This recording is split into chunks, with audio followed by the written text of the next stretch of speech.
the whole process of what's gotten me to that point has been nothing shy of just, man, if I'm mentally happy, I'm going to destroy everybody. But I often struggle mentally, like I didn't turn it on. My coaches were all scared in the back just because they know me so well. I'm an emotional dude. I wear my heart on my sleeve. Like I say how I feel. You don't really have to read the room. You can read my face. You know what I mean? You understand where I'm at. And I'm not shy to say where I'm at. So that whole week was off. Sean wasn't in the corner. He got sick. I had some issues with a best friend, and I've known for 12, 13 years. He didn't get to come out, and just everything was like off. I had MRSA on my bicep, on my forearm 2 weeks before. Oh shit! I had antibiotics. Before that, I split my toes open where they separated, so the bone. So I could barely, I got all swollen, bro. I've never had an easy camp, and I was having nightmares for the first time of getting knocked the fuck out all week during my weight cut, during training. I had these crazy nerves. I would get cold sweats. I thought something was wrong, and I never had that before, and I was contemplating man, I'm not going to rush my career. Maybe this isn't the right move.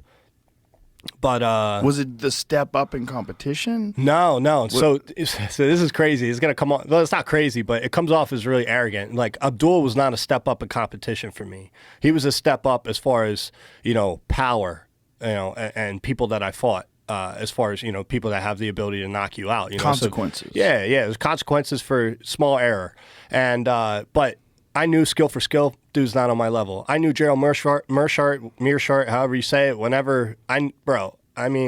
that dude, to me, without being disrespectful, I don't know how he's been in the UFC. The guy I first fought, he's not in the UFC anymore, but he had 8 knockouts. I've been doing this for 23 years. I started at 4.5 years old. I don't want people to think that I'm cocky or arrogant, but I am. I am cocky. I'm confident, Don't you think you kind of have to be? Yeah, you do have to be. Fucking cage fighter. It's your protection barrier too from people to just openly try to cut you down, because everybody like hitting that punching machine. Everybody immediately discredits. Says that Dana White just wants to get after Francis Ngannou. That's why they didn't release the video. I told you at the Austin fight. Right. I was pissed off it didn't get posted. You know what I mean? Well, it's posted now. Yeah, so it's posted now, and it's on a big platform. But yeah, man, Abdul was just somebody you had to be careful with, but I didn't think he boxed better than me, and I think DC even says it as I'm walking into the cage. And his best shot was to knock me out, and if he couldn't knock me out, he wasn't winning that fight. So. Well, it's also very evident. You're one of those guys that's at the top of the 185-pound division in terms of physical stature. You don't get much bigger at 185. It's like you and guys like Pereira, which Pereira doesn't even make sense. Yeah. I was always like, how? How the fuck are you 185? Man, when I look at when I look at him, it's so weird. We've seen each other so many times. There's no head nod. There's no respect. There's no even him.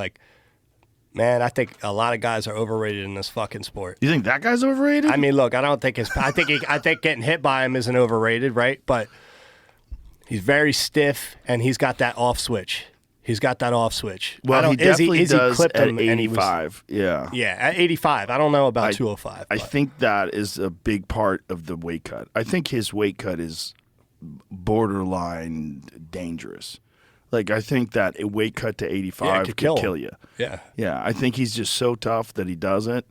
But I think there's a point of diminishing returns, and certainly with your chin. Yeah. And when Izzy cracked him, obviously Izzy hit him perfect. It was pinpoint. And then rocked him with the second shot. But the way he went out, I was it's gone. Yeah. It's almost like, I'm not going to say any names, but, there's a guy that just recently lost who I like. And it's man, when you've had that off button shut off to the point where you're frozen, and it's not like you got TKO'd.